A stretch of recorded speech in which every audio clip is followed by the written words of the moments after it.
warahmatullahi wabarakatuh. Alhamdulillah rabbil alamin wal aqibatu lil muttaqin wa la udwana illa 'alal zalimin. Asyhadu an la ilaha illallah wahdahu la syarika lah wa asyhadu anna Muhammadan 'abduhu wa rasuluhu wa ba'da. Allahumma shalli ala sayyidina al-Islam. اللهم علمنا ما ينفعنا وانفعنا بما علمتنا انك انت العليم الخبير على كل شيء. اللهم امين يا رب العالمين. Kaum muslimin, bapak ibu, saudara haji, anak-anak sedang dibahas salat tarawih di waktu Allah Subhanahu wa taala. Alhamdulillah kita sudah pada malam ketiga.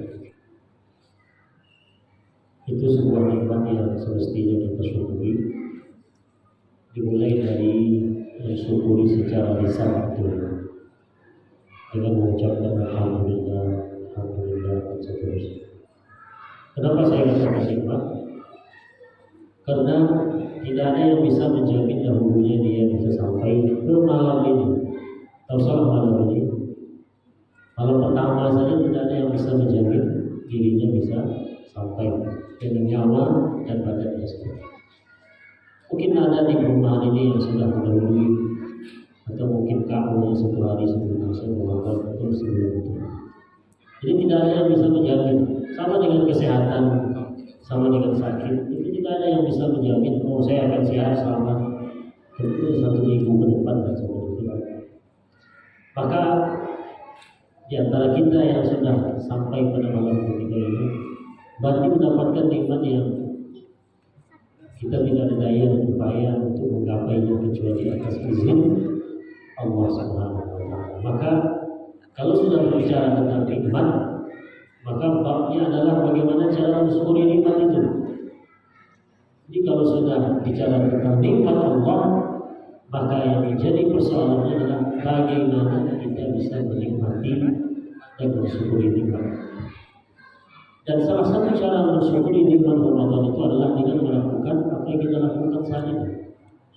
Datang ke masjid, melakukan salat sunnah tarawih, salat sunnah witir, mendengarkan tausiah antara isya dengan tarawih. Walaupun sebagian ada yang baru-baru ini menyatakan bid'ah.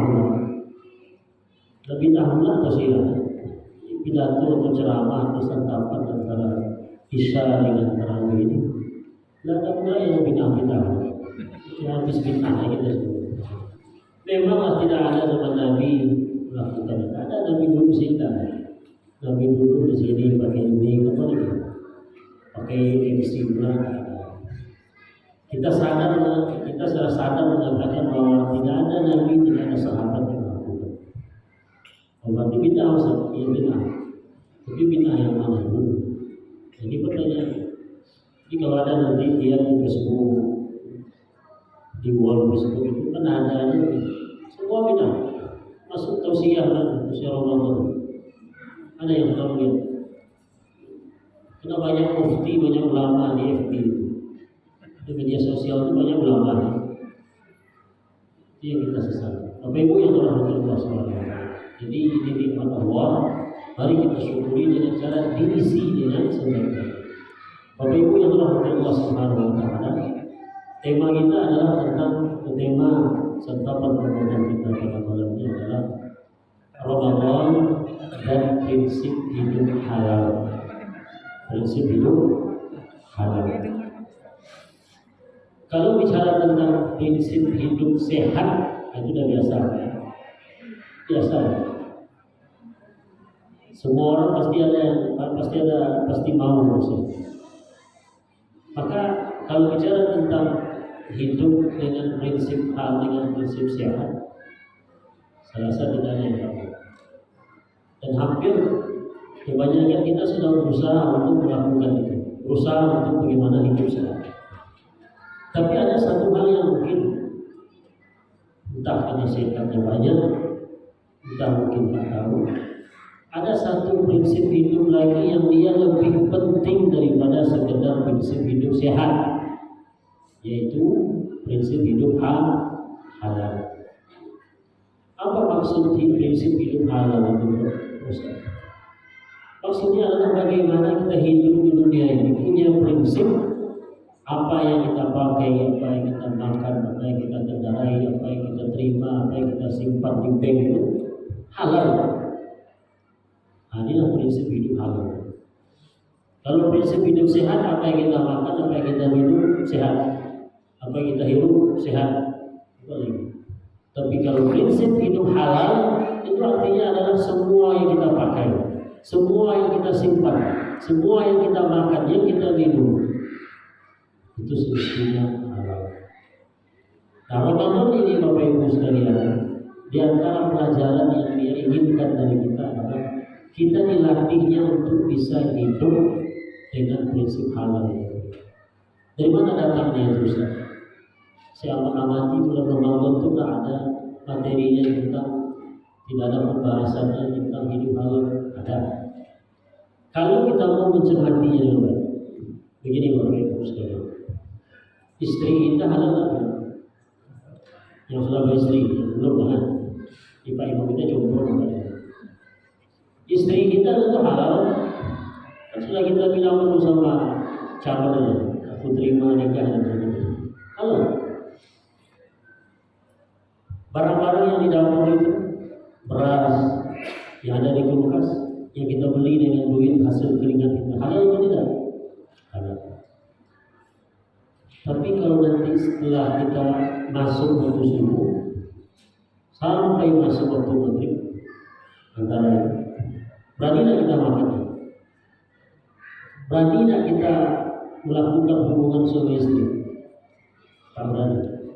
Padahal apakah istri berubah jadi haram, menjadi orang yang haram kita nikahi ketika sudah masuk siang Ramadan itu?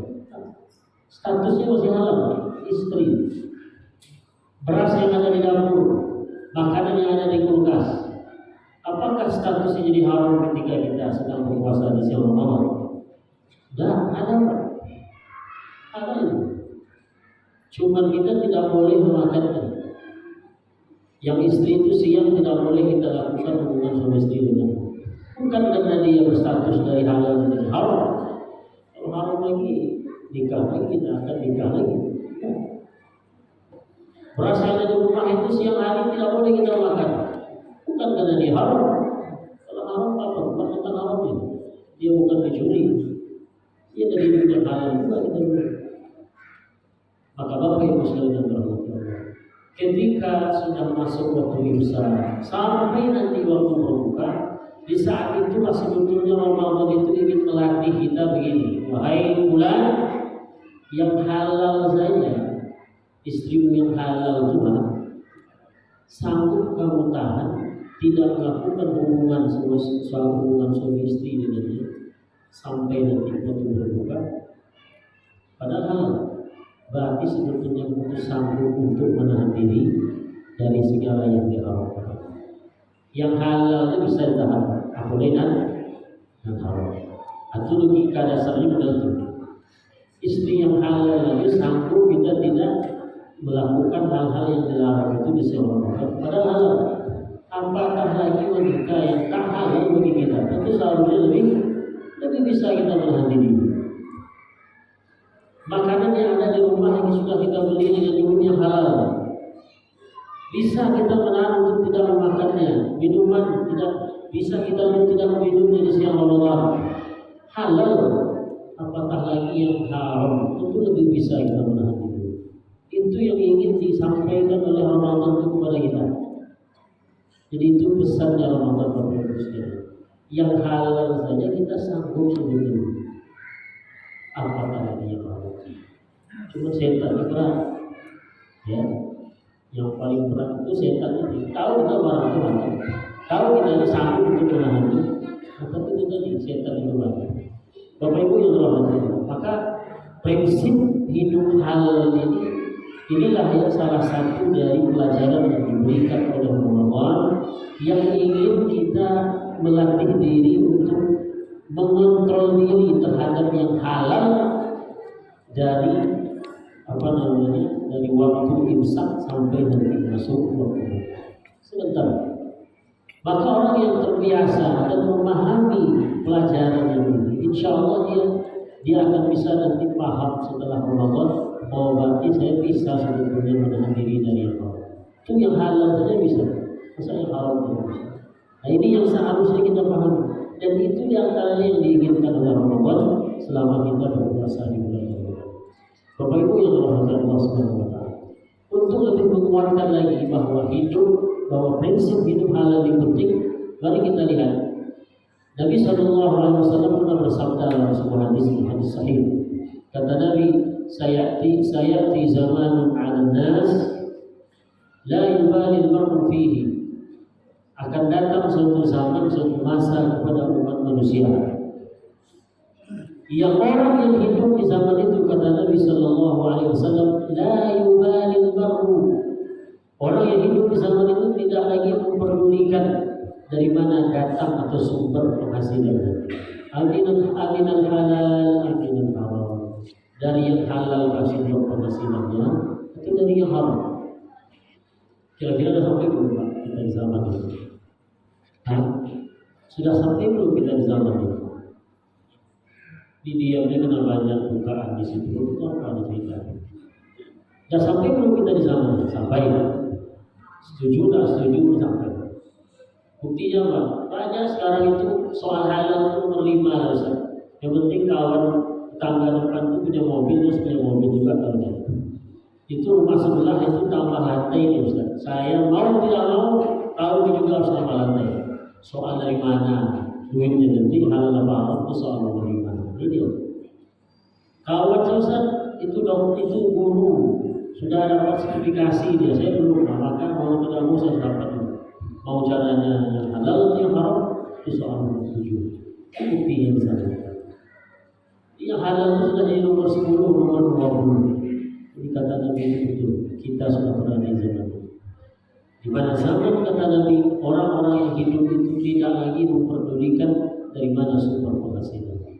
Maka dengan melatih diri kita selama Ramadan ini, menahan diri untuk tidak mengkonsumsi yang halal selama waktu yang sudah ditentukan selama Ramadan. Insya Allah bisa kita jadikan sebagai pelajaran bahwa kita sanggup sebetulnya untuk menahan diri daripada yang haram. Bapak Ibu yang dirahmati Allah. Terakhir, apa bahaya kalau haram? Kenapa pula harus ada prinsip hidup halal? Kalau sakit tahu saya bahayanya. Tapi kalau yang haram apa bahayanya? Ini pula. Soal yang haram itu bahaya, sangat bahaya sekali. Lebih bahaya dari sakit gigi dan seterusnya. Apa bahaya? Mari kita lihat. Dalam sebuah hadis Nabi Sallallahu Alaihi Wasallam bersabda, "Man iktasaba malan min ma'tham." Siapa yang mencari penghasilan atau usaha atau kerjaan min ma'tham, dari sesuatu yang berdosa, artinya penghasilannya haram, penghasilannya tak halal. Jadi penghasilannya ini, pekerjaannya ini tidak halal. Dan situlah dia mendapatkan penghasilan setiap bulan, setiap hari, setiap minggu. Dan apa yang dia lakukan dari penghasilan haramnya ini? Fawasala bihi rahimah. Dan dia pakailah untuk menyambung silaturahim. Jadi rayu, pulang kampung, masuk di dalam amplop. Akan cucu, keluar. Apalagi datang anak, datang kemenakan, silaturahim. Datang ke rumah adik, datang ke rumah abang, kasih duit, bawa oleh, bawa THR dan sebagainya. Semua itu dari penghasilan haramnya. Tujuannya itu silaturahim. Itu bagus Pak. Ya. Yang kedua, au-tasaddaqa bihi, atau penghasilan haram itu dia pakai untuk bersedekah. Tadi itu, infak, ya, sedekah, wakaf, dia pakai. Tapi yang dia pakai itu dari sumber pekerjaan yang haram. 2. Yang ketiga kata Nabi Sallallahu Alaihi Wasallam, awan faqaru fi sabilillah, atau penghasilannya yang haram itu dia pakai untuk berinfak di jalan Allah. Datang orang minta bantuan untuk warga Palestina, makanya datang ke sini ini sumbang apa, ikut pula ini dan itu. 3. Di kelas peran ibadahnya sedekah, silaturahim, berwakaf, berinfak di jalan Allah. Apakah orang yang seperti ini mendapatkan pahala dari apa yang dia sudah lakukan? Kata Nabi Sallallahu Alaihi Wasallam, itu tidak ada artinya bagi dia. Dia pakai untuk menyambung silaturahim, dia pakai untuk bersedekah, dia pakai untuk berinfak di jalan Allah. Ternyata apa yang dia dapatkan nanti di akhirat, kata Nabi Sallallahu Alaihi Wasallam, jumi'a dzalika kulluhu, dikumpulkan jumlahnya sekali, ya dikumpulkan, jadi orangnya dikumpulkan sini, kemudian amal yang tadi sedekah, infak, wakaf, apalagi dari yang haram tadi dan hartanya haram kumpulkan, thumma turiha finnar, kemudian dicampakkanlah ke dalam api neraka. Jumlahnya sekali. Pelaku wakaf, saya tanah, masuk tanah itu neraka.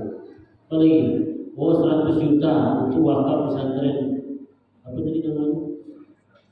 Nurul Azhar, masuk lah, wakaf pesantren yang masuk. Duit ada 100 juta itu.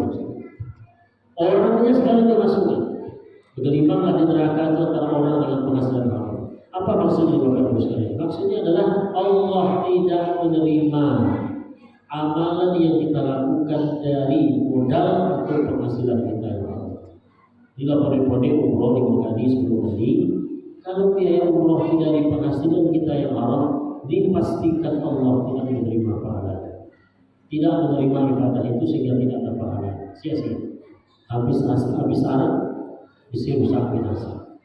Ini yang penting Bapak Ibu sekalian. Jadi kalau sudah pahala kita tak dapat, apa mulai beribadah lagi?